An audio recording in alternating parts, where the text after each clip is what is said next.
Let's continue our conversation with retired U.S. Army Major General Paul Vallely, the chairman of Stand Up America. General, you touched briefly on Peshmerga in our first segment today. Reports claim that they're just desperate for U.S. arms to take the fight to ISIS effectively. What is the delay as you understand it? Well, I think the strategy here from the U.S. government is to support the Iraqi government based out of Baghdad and the Iraqi forces. And the Iraqis don't want a strong Kurdistan, as you can appreciate, because they don't want to see a sovereign nation up there. So a lot of the armored vehicles that came in from Afghanistan into Kuwait, some of them have gone, as I understand, up to the Kurdistan area. But they're very limited of what they get compared to what the Iraqi army is getting.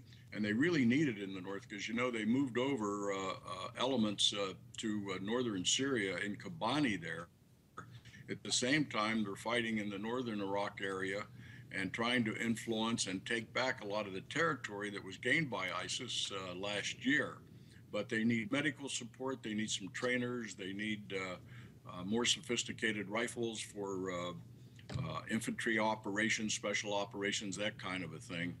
Mobility is key up there, as you can appreciate, because it's a large area. So trucks and being able to move to the front to face ISIS, and then the artillery, mortars, those kinds of things that they need. And that's what we should be supplying them up there. At the same time, being able to take care and evacuate any wounded or personnel that are afflicted by the combat situation there. And that's what they really need. They're good people, they're strong fighters, but they need our support. The Brits are helping them in some way, I understand, with some of the weapon systems and ammunition, but they need a lot more help up there because they're the strong force in the north. So let me see if I understand this. Based on the geopolitical concerns of Kurdish autonomy, both the current government of Iraq and, to a great degree, the current government of Turkey, very concerned about aiding Peshmerga, seeing the United States aid Peshmerga, and so in essence, the Peshmerga and other elements of the Kurdish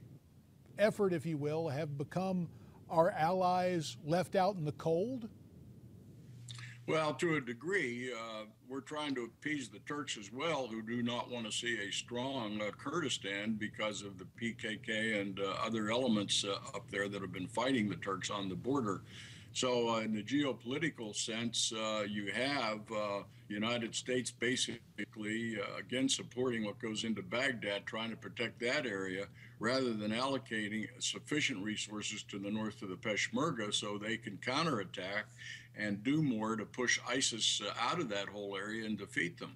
At the same time, you got Assad over there in the Syrian regime, and you have some of the Kurdish forces that have been allied with him as well, but very, very few in that far western region of Syria. So it's a chessboard, JD, that it's hard to figure out sometimes. And speaking of difficulty determining and figuring out exactly what someone may be doing or what some nation may be doing at any point in time, what about the role of Pakistan? Have they played a role in this fight against ISIS? Well, their main concern, of course, are the tribal areas up there in Waziristan and the Al-Qaeda Taliban forces there. Of course, you had that big bombing killing all those children.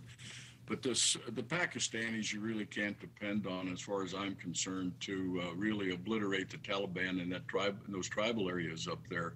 So I'm not sure in the future, with the drawdown in Afghanistan at some 10,000, the commanders over there are trying to remain optimistic. They're looking at the Pakistan situation on the border there, at the same time trying to measure the capabilities of the Taliban. But, you know, I'm not hopeful that it's going to be all that successful over there with those countries. Only 30 seconds, Paul. We heard in the wake of that attack on the school at Peshawar, the Pakistanis were going to respond with force against ISIS and the other terrorists. Have they done so? Well, they did so within the first 48 hours. They went in and they bombed some of the areas. They sent some forces in, but it seems they go for a few days and then they back off. There doesn't seem to be any forward strategy on the part of the Pakistanis to take their very strong conventional forces and special op forces up into that area and completely neutralize that area and make it safe for the Pakistanis. And So, a job done halfway, in effort. essence, is a job not done at all. General Right. Paul Vallely, we always appreciate your complete, unvarnished assessment. And America's Forum will continue right after this.